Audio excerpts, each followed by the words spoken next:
오늘은 세상이 알게 하려라는 제목으로 하나님의 말씀을 함께 나누겠습니다. 제자 중에 유다가 주님께 여쭙습니다. 왜 우리에게는 나타내시고 세상에는 아니하려 하시나이까? 그리고 그 이후에 예수님께서 말씀하신 것은 이 질문에 대한 대답이라고 할 수 있습니다. 예수 그리스도를 또 그 그리스도의 영이신 우리에게 보내신 다른 보혜사 성령님을 우리에게만 나타내시고 왜 세상에는 나타내시지 않는 걸까요? 그 질문에 대해서 23절을 바로 보면은 사실 맥락이 연결이 안 되는 것처럼 보여지긴 합니다.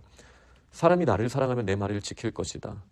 내 아버지께서 그를 사랑하실 것이고 우리가 그에게 가서 거처를 그와 함께 하리라. 이것은 이제 방향의 역전입니다. 우리가 요한복음 14장 앞부분에서 아마 2절 정도였던 것 같은데 예수님께서 거처를 예비하러 아버지의 집에 가신다고 그곳에는 우리가 거할 곳이 많다라고 말씀을 하셨죠. 그런데 지금은 뭐라고 말씀하시냐면은 사람이 나를 사랑하면 우리가 예수님과 아버지께서 그에게 가서 거처를 그와 함께 하리라. 그러니까 지금 우리는 집이 두 개인 거죠. 하늘에도 예수 그리스도께서 우리를 위하여 영원히 예비하시는 그 처소가 있습니다. 그런데 같은 장에 예수님께서는 예수님을 사랑하는 자를 위하여 아버지께서 예수 그리스도와 함께 우리와 함께 계시는 그 거처를 삼으시는 거처를 그와 함께 하리라라는 약속을 우리에게 주셨습니다. 어떻게 해요? 믿음 가운데 사랑할 때요. 이게 지금 유다가 질문한 것에 대한 예수님의 답변 중에 하나입니다. 그러면서 주신 말씀은 나를 사랑하지 않은 자는 내 말을 지키지 아니한다. 어저께 주제죠.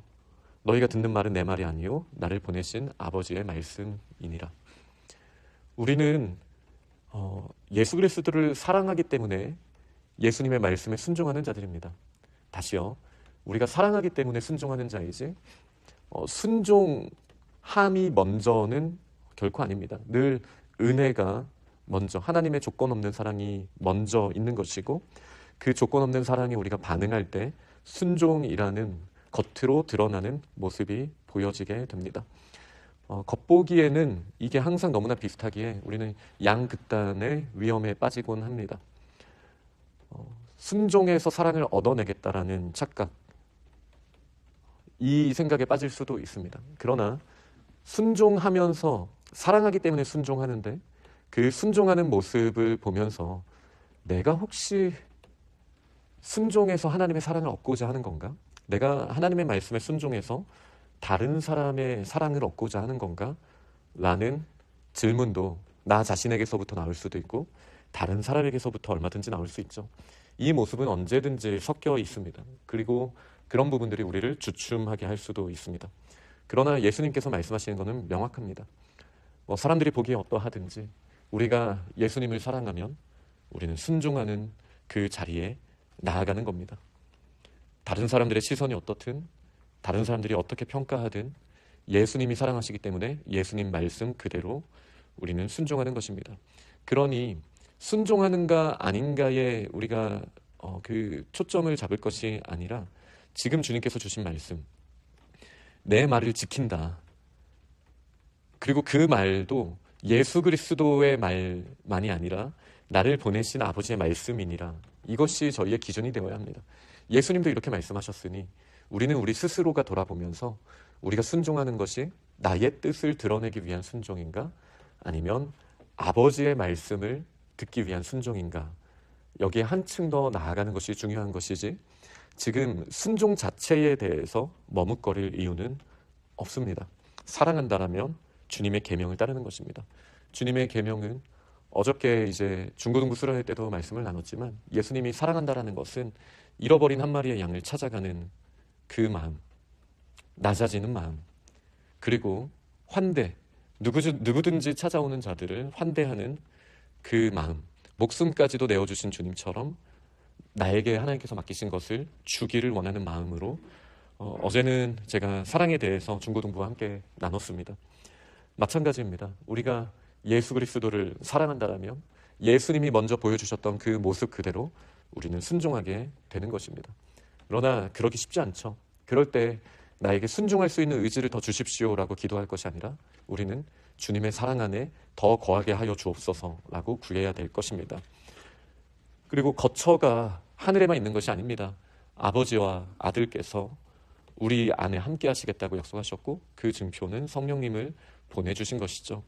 그러니 이미 내 안에 하나님께서 함께 하신다라는 것을 우리는 꼭 기억해야겠습니다. 그래서 이제 25절부터는 보혜사 성령을 보내셔서 모든 것을 가르치고 내가 너희에게 말한 모든 것을 생각나게 하리라, 이렇게 말씀을 하십니다.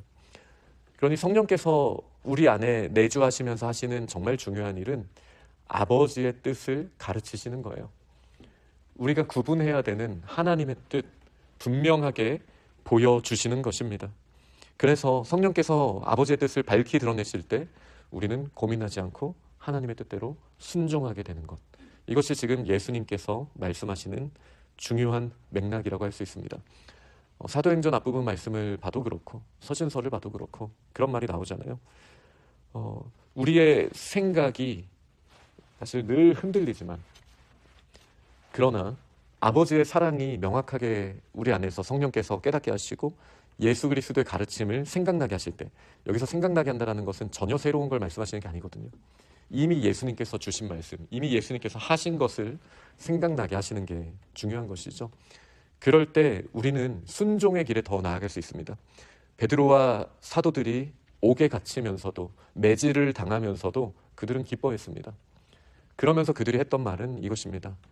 우리가 사람의 기쁨이 되기를 원하랴, 아니면 하나님의 기쁨이 되기를 원하겠는가? 라는 말을 던지지 않았습니까?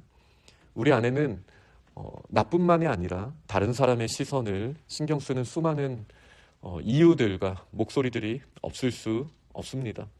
그러나 그럴 때 성령께서 하시는 일은 아버지의 뜻을 생각나게 하시는 거예요. 그리고 아버지를 기쁘시게 하는 그 일을 결단하게 하십니다. 그 일은 사도들도 그랬고 지금을 사는 저희들에게도 마찬가지입니다. 사람들을 만족시키는 일은 없습니다. 각 모든 사람들을 만족시킬 수 있는 일은 결코 있을 수 없습니다. 그 가운데 나의 마음이 쪼그라들고 나의 마음에 어려움이 있다 할지라도 아버지의 뜻을 구하면서 나의 생각을 내려놓고 겸손히 찾아가고 환대하고 내어주며 아버지의 뜻대로 순종할 수 있는 힘을 주님이 주실 때 이제 놀라운 일이 일어나게 됩니다. 먼저 주님은 평강을 주십니다. 수만 명의 사람들의 시선을 다 생각하고 그리고 내 마음속에서 내 마음을 알지도 못하는데 그 많은 열망이나 욕망들을 다 펼쳐놓고 하나씩 이 숙제를 풀어가듯이 풀어가다 보면 우리 마음에는 걱정과 근심 말고는 남아있을 수 있는 것이 없죠. 그러나 흔들리지 않는 하나님의 뜻만 바라보고 아버지의 뜻을 붙들고 결단하며 나아갈 때 주님은 평안을 주시는 겁니다. 하나님의 평안, 내가 쥐어짜내는 평강 말고 하나님이 주시는 그 평안을 우리에게 주십니다. 세상이 주는 것과 같지 않고 그 평강을 받으면 우리는 마음에 근심할 이유도 없고 두려워할 이유도 없습니다. 야곱에게도 두려워하지 말라, 내가 너와 함께하리라. 여호수아에게도, 이사야를 통해서 이스라엘에게도 주셨던 이 말씀은 주님이 함께하시고 우리가 주님의 뜻을 붙들며 나아갈 때 어떠한 세상의 임금, 너무나 크게 느껴지는 다른 사람들의 목소리보다도 그 목소리가 때로는 우리를 매질하는 것처럼 느껴진다 할지라도 하나님의 뜻이 밝히 보여지게 될 때 우리는 그 가운데 믿음으로 승리하는 자리에 나아가게 되는 것이죠. 그리고 예수님께서 이어서 주시는 말씀을 다시 새로운 거처, 그 하늘에 있는 거처로 방향성이 바뀐 거예요. 지금까지는 우리 안에 하나님 함께 하시는 그 거처를 말씀하신 거라면 내가 갔다가 너희에게로 온다는 말을 너희가 들었나니 나를 사랑하였더라면 내가 아버지께로 감을 기뻐하였으리라. 지금 예수님이 육신으로 안 계시는 일을 육신으로 우리 곁에 안 계시는 일을 우리가 기뻐해야 한다라고 말씀하시는 거예요. 사실 우리에게 맡겨주신 그 크신 계획 때문에 이렇게 말씀하신 겁니다. 그리고 이 일이 일어나기 전에 말한 것은 일어날 때에 너희로 믿게 하려 한다. 십자가를 말씀하시는 거기도 하고 승천을 말씀하시는 거기도, 부활 승천을 말씀하시는 것이기도 하죠. 그 일이 일어날 때 예수께서 이 말씀을 주셨고 성령으로 말미암아 이 주신 말씀을 깨닫게 하셨어요. 그리고 말씀이 기록됐죠. 결국은 우리에게 믿음을 더하시기 위해서 지금 예수님께서 이 말씀을 하셨습니다. 이후에는 내가 너희와 말을 많이 하지 아니해야 할 것이다 라고 예수님께서 말씀하셨고 이 세상의 임금이 오겠습니다. 여기서 말하는 이 세상의 임금은 사탄을 의미한다라고 보면 되겠죠.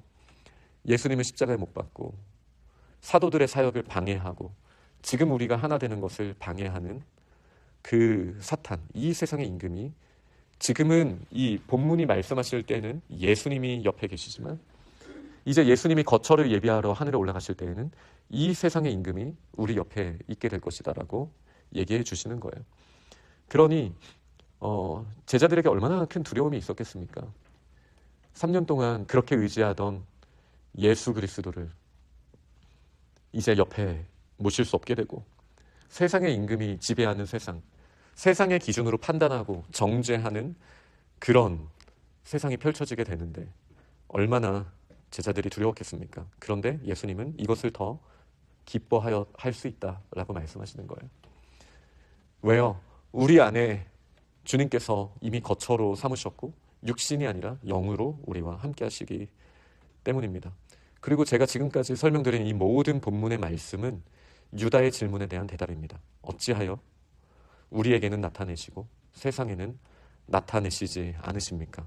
그리고 그에 대한 답을 31절에서 지금까지 설명한 맥락으로 주심을 우리가 보게 됩니다.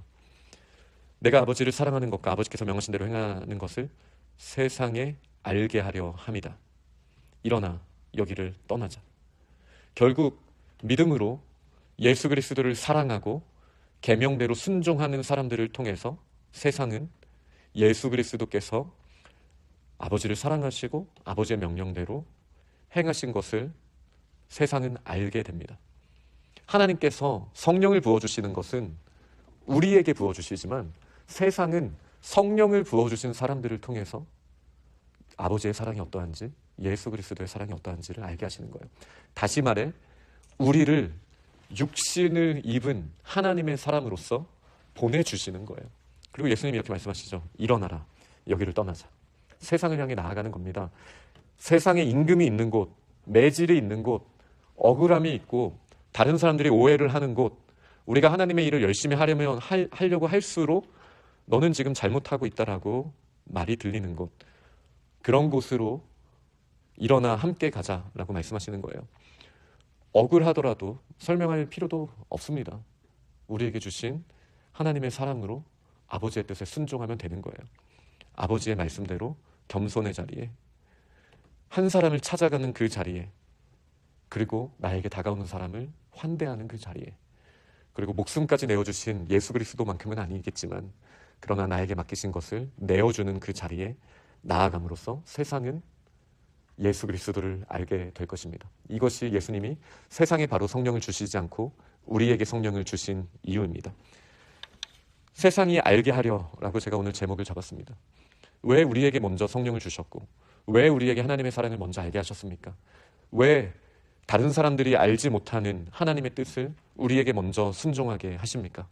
세상이 알게 하려 우리에게 그렇게 기회를 주신 것임을 기억해야겠습니다. 다시 말해 우리의 선호도에 따라 하는 것이 아니라 이것은 예수 그리스도의 명령입니다. 그리고 지금까지 저를 포함한 수많은 그리스도인들이 이 부분을 제대로 순종했다라고 저는 생각하지 않습니다. 하나님의 말씀대로 순종했죠. 그런데 정말 예수 그리스도의 사랑의 방법으로 했습니까? 아니면 그 사이에 조금이라도 나의 의를 드러내기 위한 방어 기제와 수많은 모습들이 또 우리 가운데 있지는 않았습니까? 결국 예수 그리스도의 말씀대로 순종한다는 것은 말씀 내용 자체도 하나님의 뜻 그대로 하는 것이지만 그 말씀에 순종하는 방식도 예수 그리스도처럼 마치 이사야 53장의 말씀 아무 말 없이 우리 백성들의 질고름 대신 짊어지고 가시는 연약한 모습으로 예수님은 순종하시지 않았습니까? 그게 지금 저희들에게 하나님께서 기대하시는 모습이라고 저는 생각합니다. 하나님의 말씀을 순종하는 것이 어찌 쉽겠습니까? 그러나 예수 그리스도께서 그 길을 가셨다라면 겸손한 자리에, 세상이 알아주지 않는 그 자리에 우리는 나아갈 수 있습니다. 그리고 그렇게 나아갈 때 아버지께서 어떤 분이신지, 예수 그리스도께서 어떤 분이신지 세상이 우리를 보고 알게 하려 하신다라는 이 말씀이 우리를 통해서 드러나게 될 것입니다. 그렇게 우리의 매일의 삶을 통해 세상에 예수 그리스도를 우리의 겉모습으로는 연약한 모습이지만 영적인 목소리로는 큰 목소리로 밝히 드러내는 우리 믿음의 사람들이 다 되시기를 간절히 축원합니다. 아멘.